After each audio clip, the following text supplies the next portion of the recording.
আজি আমাৰ নিৰ্বাচনী সমিতিৰ বৈঠক অনুষ্ঠিত হ'ল। বড়োলেণ্ড টেৰিটৰিয়েল কাউন্সিল আৰু AGPৰ লগত আলোচনা হোৱা সম্ভাৱ্য চিটকেইটাক বাদ দি আমাৰ দুটা পৰ্যায়ত পেনেল প্ৰস্তুত কৰা হ'ল। যিবিলাক ডিলিমিটেশ্যনৰ আগতে থকা সমষ্টি সেইবিলাকত 3জনীয়া প্ৰাৰ্থীৰ আমি তালিকা প্ৰেৰণ কৰিছোঁ আৰু যিটো সিট নতুনকৈ হোৱা পোষ্ট ডিলিমিটেশ্যন সেই সিটবিলাকত আমি 5জনকৈ প্ৰাৰ্থীৰ পেনেল প্ৰস্তুত কৰিছোঁ। যেনেকৈ আপোনালোকে ধৰি ল'ব পাৰে যে মাকুম এটা নতুনকৈ হোৱা সমষ্টি, ডিমৰীয়া এটা নতুনকৈ হোৱা সমষ্টি। যিখিনি সমষ্টি নতুনকৈ হৈছে তাতে আমি 5জন প্ৰাৰ্থীৰ এটা পেনেল ঠিক কৰিছোঁ আৰু যি পুৰণা সমষ্টি তাতে আমি 3জনীয়া প্ৰাৰ্থীৰ তালিকা প্ৰস্তুত কৰিছোঁ। BTC এৰিয়াৰ 15টা সিটত আমি প্ৰাৰ্থীৰ তালিকা ঠিক কৰা নাই আৰু গণপৰিষদৰ লগত যিকেইটা সিট লৈ আমাৰ আলাপ আলোচনা চলি আছে সেই সিটকেইটাতো আমি পেনেল প্ৰস্তুত কৰা নাই। গতিকে লগভগ আমি এৰাউণ্ড 90 সিটৰ আমি প্ৰাৰ্থী তালিকা আজি প্ৰস্তুত কৰাৰ কামটো চূড়ান্ত হয়। অহাকালি গধূলি আমি দিল্লীলৈকে তালিকাখন পঠাই দিম।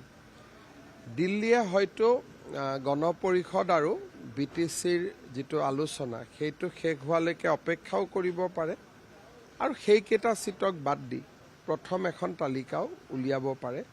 কিন্তু তাৰ কাৰণে আমাৰ চেণ্ট্ৰেল ইলেকশ্যন কমিটিৰ মিটিং হ'ব আৰু আপোনালোকে গমো পাব যেতিয়া চেণ্ট্ৰেল ইলেকশ্যন কমিটিৰ মিটিং হয় আৰু আপোনালোকে ইনফৰমেশ্যনখিনি পায়ে যাব। সেইটো কথা আপুনি ক'ব নোৱাৰে কাৰণ এখন চেণ্ট্ৰেল ইলেকশ্যন কমিটিত আমাৰ ৰাষ্ট্ৰীয় সভাপতি থাকিব আৰু প্ৰধানমন্ত্ৰী ডাঙৰীয়া নিজে থাকিব।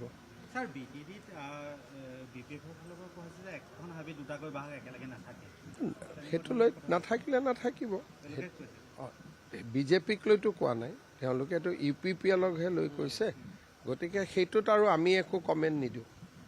সেইটো তেওঁলোকৰ দুইটা ৰাজনৈতিক দলৰ কথা, তাত আৰু আমি কোনো কমেণ্ট নিদিওঁ। আমাৰ লগত যিটো আলোচনা হৈ আছে সেইটো মই ভাবোঁ অহাকালিলৈকে ফাইনেল হৈ যাব। AGP আৰু BPFৰ সৈতে অহাকালি বা পৰহি মানে একেবাৰে ফাইনেল পৰ্যায়ত আমি আহি পৰিছোঁ। খুব সোনকালে হৈ যাব। BPFৰ সৈতে UPPLৰ কাৰণ BPF আৰু UPPLৰ মিত্ৰতাটো তেওঁলোকে ঠিক কৰিব। আমি মিত্ৰতাটো অকল BPFৰ সৈতে কৰিম। UPPLক যেনেকৈ আমি 3টা সিট ল'লোঁ, 12টা সিট আমি এৰি দিলোঁ, তেতিয়া BPFে UPPLক তাৰ পৰা দিবও পাৰে নিদিবও পাৰে, সেইটো তেওঁলোকৰ কথা। স্যাৰ কংগ্ৰেছৰ ৰাজ্য দলৰ দুইটা দলৰে প্ৰাৰ্থিত্ব তালিকা প্ৰথমখন প্ৰকাশ কৰিলে অলপ মিল থকা যেন হৈছে দুইটাজনে। মই আগতে কৈছোঁ যে অখিল গগৈ ৰাজনীতিটো আজি মই ডিটেইলছ কৈ আহিছোঁ আৰু ৰিপিট কৰি কোনো লাভ নহ'ব যে নিৰ্বাচনৰ মনোনয়নৰ শেষ উইথড্ৰলৰ দিনলৈকে অখিল গগৈৰ ওপৰত কমেণ্ট দি লাভ নাই। এইটো ডেইলি কমেণ্টৰী টাইপ হ'ব। আপোনালোকে ৰাতিপুৱাও সুধিব, দুপৰীয়াও সুধিব, গধূলিও সুধিব, একেবাৰে লাষ্টৰ দিনাখন কমেণ্টটো সুধিব যিদিনাখন নমিনেশ্যনৰ লাষ্ট ডেট অফ উইথড্ৰয়েল হৈ যায়। ইয়াৰ মাজত ৰানিং কমেণ্টৰী কৰি থাকি কোনো লাভ নাই। তেওঁ ৰাজনীতি কৰিব, আমি ৰাজনীতি কৰিম। তেওঁ ৰাতিপুৱা কিবা এটা ক'ব, তাৰ ওপৰত মই এটা কমেণ্ট দিম, দুপৰীয়া কিবা এটা ক'ব, মই তাৰ ওপৰত কমেণ্ট দিম। আমাৰ ইলেকশ্যন কেতিয়া খেলিম? আমিতো এতিয়া আমাৰ ওপৰত চিন্তা কৰিব লাগিব। আমাৰ মেনিফেষ্টো কেতিয়া ওলাব, আমাৰ প্ৰাৰ্থী তালিকা কেতিয়া ওলাব, আমি কেনেকৈ মনোনয়ন দিম, আমি কেনেকৈ কেম্পেইন কৰিম। এতিয়া আমি নিজৰ কথা চিন্তা কৰিম নে তেওঁলোকৰ কথা চিন্তা কৰিম? হ'ব।